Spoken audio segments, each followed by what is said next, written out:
Oke teman-teman, jangan lupa mengisi presensi ya. Presensi akan diberikan di akhir acara ya teman-teman, jadi pantengin terus webinar kali ini. Terima kasih. Oke, selamat malam para peserta semuanya. Tentunya sebelum acaranya dimulai, maka kami perlu menginformasikan juga untuk standar operasional prosedur dalam acara webinar kali ini ya. Ada beberapa hal yang perlu Anda persiapkan sebelum nantinya mengikuti webinar. Yang pertama, memasuki Zoom meeting minimal 10 menit sebelum acara dimulai. Tautan Zoom kami berikan pada pesan ini. Yang kedua, gunakan latar belakang background Zoom meeting yang telah disediakan. Yang ketiga, diharapkan untuk menyalakan kamera selama acara berlangsung.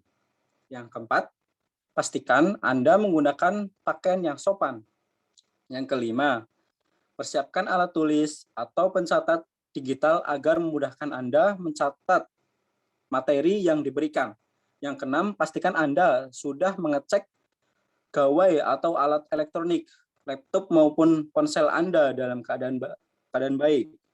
Yang ketujuh, perhatikan jaringan Anda dalam kondisi lancar dan memungkinkan untuk melakukan webinar daring. Oke, Assalamualaikum warahmatullahi wabarakatuh. Selamat malam, salam sejahtera bagi kita semua. Oke, teman-teman, apa kabar semua? Oke, tentunya baik ya, alhamdulillah. Dengan sangat antusias sekali pada kesempatan malam hari ini, perkenalkan, saya Muhammad Amrin Rohman, yang tentunya akan memandu acara yang sangat luar biasa ini, dari awal hingga akhir nanti. Baik, rekan-rekan semua, sebelum dimulainya acara webinar pada kesempatan malam hari ini, saya akan memperkenalkan terlebih dahulu moderator kita yang akan memandu acara diskusi di kesempatan pada malam hari ini. Beliau bernama Nuning Wijayanti.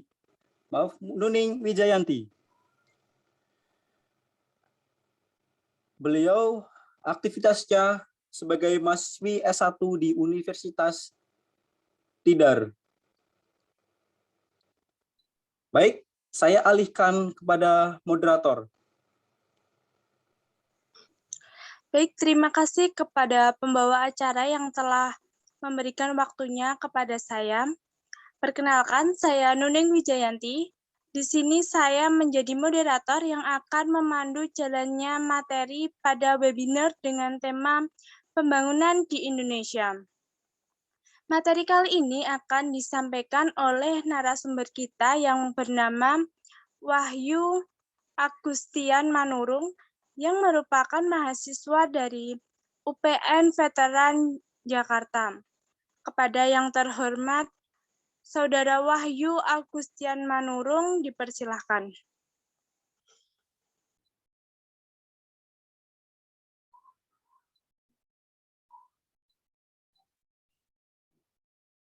Baik, terima kasih moderator atas kesempatannya. Sebelum perkenalkan, saya Wahyu Agustian Manurung. Saya seperti yang disebutkan oleh moderator, saya merupakan mahasiswa Ekonomi Pembangunan dari Universitas Pembangunan Nasional Veteran Jakarta.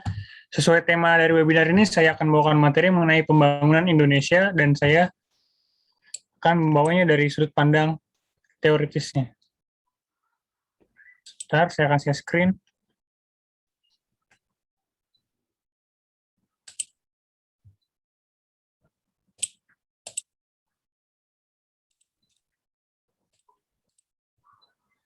Sebenarnya apakah sudah kelihatan?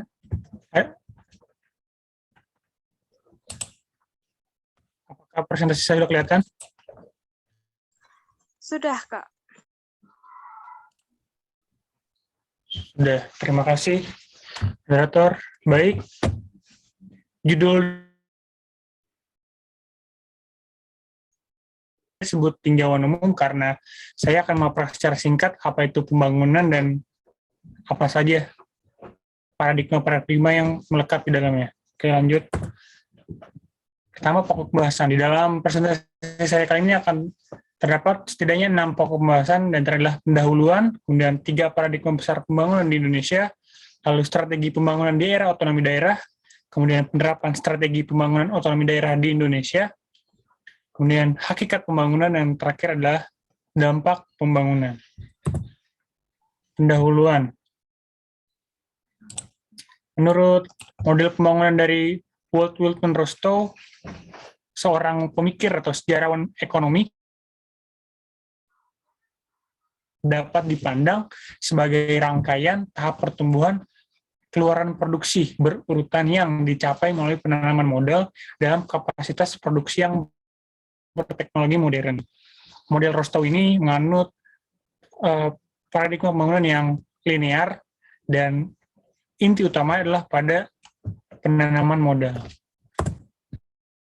3 paradigma besar pembangunan di Indonesia. Di Indonesia pernah terdapat 3 paradigma pembangunan yang pernah digunakan. Pertama adalah paradigma pertumbuhan, kemudian yang ketiga adalah paradigma kesejahteraan, dan yang ketiga adalah paradigma pembangunan manusia. Untuk lebih jelasnya akan saya jelaskan di slide berikutnya. Pertama, paradigma pertumbuhan atau growth paradigm. Paradigma pertumbuhan penekannya ada pada upaya peningkatan pendapatan masyarakat dan pertumbuhan pendapatan nasional. Indonesia pernah menerapkan paradigma ini pada tahun 1960 hingga 1970. Kemudian ada paradigma kesejahteraan atau welfare paradigm. Orientasi dari paradigma ini adalah mewujudkan peningkatan kesejahteraan rakyat dan keadilan sosial dalam waktu sesingkat mungkin. Sesuai namanya, dia merupakan berfokus pada kesejahteraan rakyat. Dan apa beda dengan pertumbuhan? Kalau dalam pertumbuhan, dia berfokus pada seberapa tinggi tingkat pertumbuhan ekonomi, sedangkan pada kesejahteraan, dia mengesampingkan pertumbuhan, tapi lebih mementingkan kesejahteraan dari rakyat yang ditunjukkan misalnya dari indikator-indikator lain selain pertumbuhan ekonomi. Kemudian ada paradigma pembangunan manusia atau people-centered development paradigm. Paradigma ini yang sekarang umum digunakan secara umum karena mengingat pada tahun 2030 hingga 2035 nanti akan ada hingga pemerintah berfokus pada pembangunan manusia. Paradigma pembangunan manusia diarahkan pada upaya mewujudkan keadilan, pemerataan, dan peningkatan budaya, kedamaian, serta pembangunan yang berpusat pada manusia atau people-centered development, dan orientasinya adalah pada pemberdayaan masyarakat, baik itu laki-laki maupun perempuan, atau disebut otonomi daerah. Strategi pembangunan era otonomi daerah diarahkan pada pemerataan pertumbuhan, dan keberlanjutan dalam pembangunan ekonomi. Pembangunan era otonomi daerah mengacu pada the second fundamental of welfare economics. Kemudian penerapan strategi pembangunan otonomi daerah di Indonesia. Di Indonesia penekanannya yang pertama adalah pada sektor pertanian dan pedesaan, mengingat bahwa Indonesia merupakan negara agraris. Kemudian adalah dengan kekuasaan pemerintah pusat dibatasi, sehingga pemerintah daerah memiliki keluasan dalam mengeksplorasi wilayahnya dan kekayaan alamnya tanpa harus mendapatkan izin langsung dari pemerintah pusat. Kemudian yang ketiga adalah perbesaran pembangunan orientasi kegiatan ekonomi ke arah maritim, mengingat juga bahwa Indonesia kaya akan atau luas lautannya yang cukup luas. Kemudian hakikat dari pembangunan. Pembangunan pada hakikatnya adalah upaya mewujudkan masyarakat yang adil dan makmur, yang menjadikan cita-cita bangsa Indonesia. Pembangunan juga dipandang sebagai peningkatan pertumbuhan ekonomi disertai keadilan sosial secara sadar. Pembangunan atau development secara umum mengatur 3 paradigma, yaitu pertumbuhan atau growth, perbaikan, improvement, dan perubahan atau change. Sebagai suatu proses, maka pembangunan masyarakat tidak terlepas dari aspek manajemen yang menanganinya. Dalam suatu proses manajemen umumnya yang meliputi ada aspek perencanaan atau planning, pengorganisasian atau organizing, kemudian penggerakan atau actuating, dan berikutnya adalah pengawasan atau controlling. Kemudian dampak dari pembangunan. pembangunan bukan berarti selalu diiringi dengan hal-hal positif. Selalu ada eksternalnya, selalu ada efek samping dari pembangunan sendiri. Yang pertama, kemiskinan. Mengapa kemiskinan masuk dalam dampak pembangunan? Karena kemiskinan lahir bisa terjadi karena proses-proses yang ada dalam pembangunan, seperti dengan membangun pabrik, kita terjadi penggusuran di suatu wilayah, sehingga golongan tertentu merasa dirugikan dan akhirnya menyebabkan kemiskinan. Kemudian polusi udara. Yang polusi udara cukup jelas karena dalam proses pembangunan pasti ada suatu proses yang seperti yang digambar, ada gambar pabrik yang tujuannya untuk mengangkat pertumbuhan ekonomi. Kemudian ada kerusakan alam, ini cukup jelas karena seperti kasus-kasus yang ada di Kalimantan misalnya atau di Sumatera, kebakaran hutan, itu merupakan tindakan yang dilakukan oleh beberapa korporasi, meskipun menyumbang dalam pertumbuhan ekonomi. Kemudian kerusakan lingkungan. Mungkin itu saja yang bisa saya bahas. Untuk keempat-empat ini pada dasarnya pemerintah punya concern tersendiri melalui kebijakan publik. Nah, untuk kebijakan publik yang akan disampaikan oleh mungkin pembicara berikutnya yang akan lebih jelas lagi membahas mengenai kebijakan yang dikeluarkan oleh pemerintah.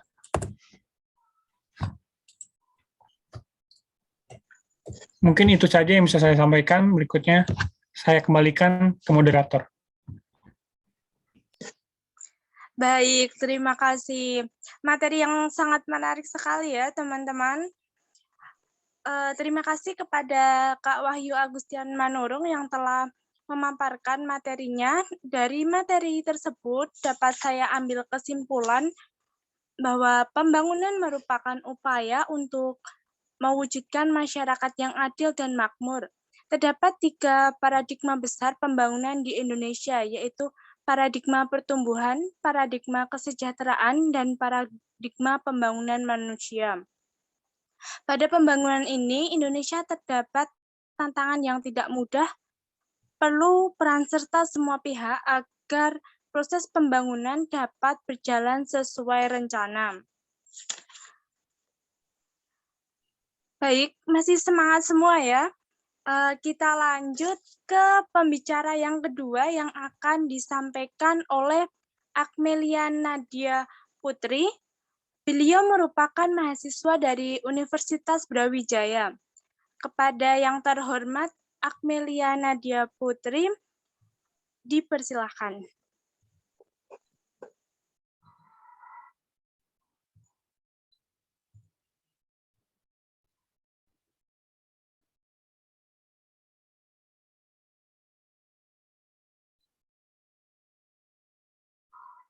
Baik, apakah sudah terlihat? Sudah, Kak. Oke, baik. Terima kasih untuk kesempatannya pada malam hari ini.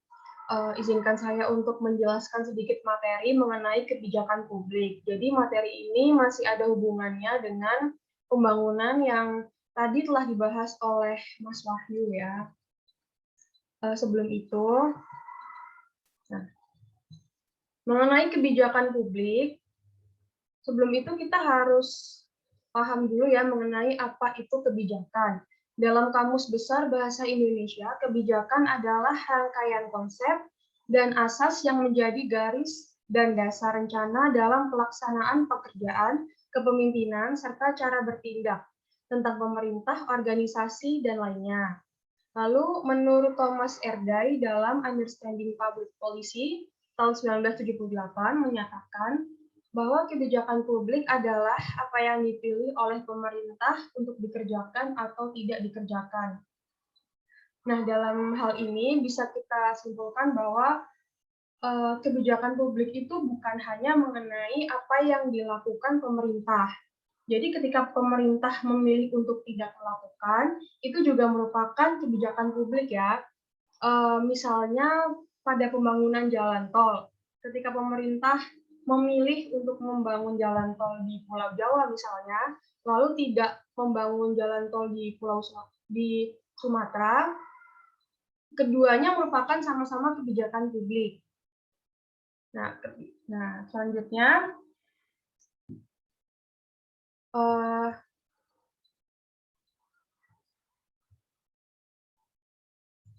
Di negara modern dan demokratis, peran dan fungsi kebijakan publik dapat diibaratkan sebuah kapal yang diciptakan untuk menjawab persoalan atau kebutuhan penggunanya. Kapal itu bukan hanya untuk dirancang dalam bentuk atau spesifikasi dan besaran yang tepat, tetapi juga harus memiliki mesin yang tepat atau appropriate, meskipun tidak harus canggih. Maksudnya apa? Jadi, kebijakan publik ini digunakan untuk menjawab permasalahan publik yang muncul. Jadi ketika ada permasalahan dari publik, pemerintah menjawabnya dengan kebijakan publik. Namun perlu digarisbawahi bahwa kebijakan publik itu tidak selalu, dalam artian canggih ini, tidak selalu berjalan dengan sempurna ya, pasti ada dampak-dampak yang terjadi, ada dampak yang tidak termaksud. Nah, itu kemudian nanti bisa menjadi evaluasi ke depannya untuk pembaruan kebijakan yang akan dilakukan. Nah, tapi kebijakan yang dibentuk harus sesuai dengan persoalan yang terjadi gitu. Misalnya persoalannya kemiskinan, maka kebijakan yang dibuat harus mengenai kemiskinan juga. Oke, selanjutnya.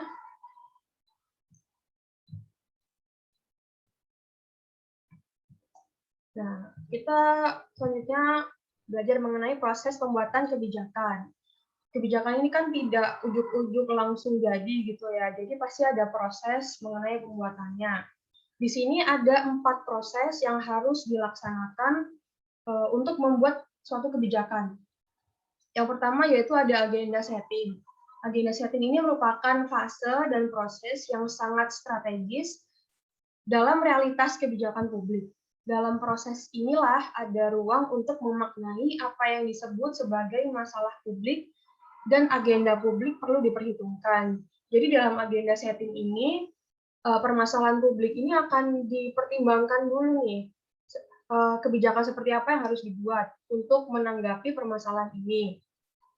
Lalu ketika sudah dilakukan agenda setting, kemudian langkah selanjutnya yaitu formulasi. Nah, formulasi ini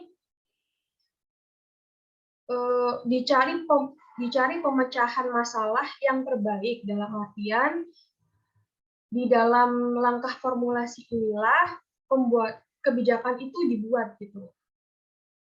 Pemecahan masalah tersebut berasal dari berbagai alternatif atau pilihan kebijakan yang ada.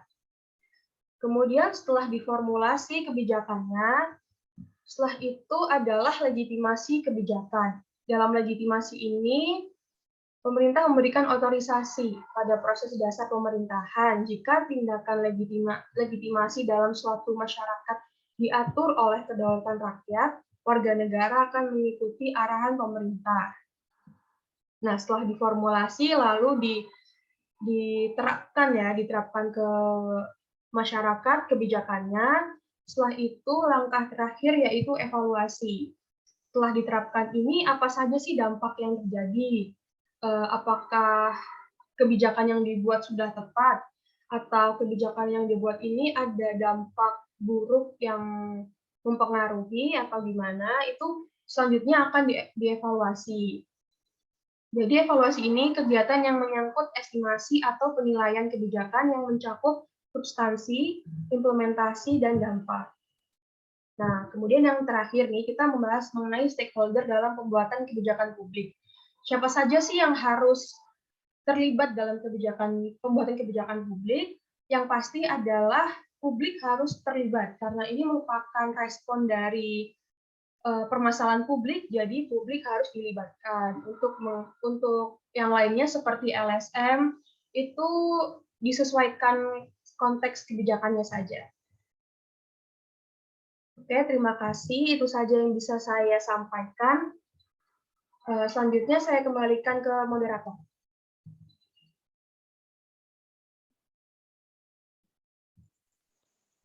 Baik, terima kasih kepada Saudari Akmelia yang telah menyampaikan materinya.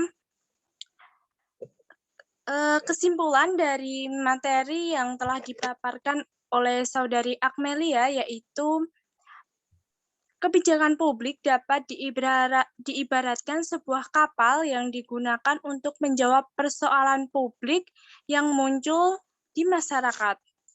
Proses pembuatan kebijakan sendiri ada 4, yaitu agenda setting, kemudian formulasi, legitimasi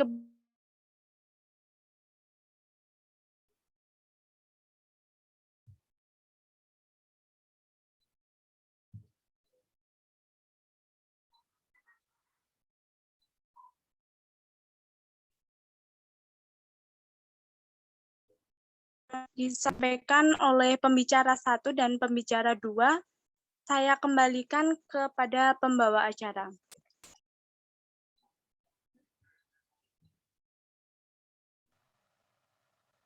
Wah, sangat menarik sekali ya apa yang dibahas pada acara webinar kali ini. Dan sayangnya tak terasa waktu sudah berakhir. Dan kami selaku panitia acara webinar ini, apabila ada tutur kata yang salah atau kurang sopan, selebihnya kami mohon maaf. Demikian, wabillahi taufiq wal hidayah. Wassalamualaikum warahmatullahi wabarakatuh. Tepuk tangan.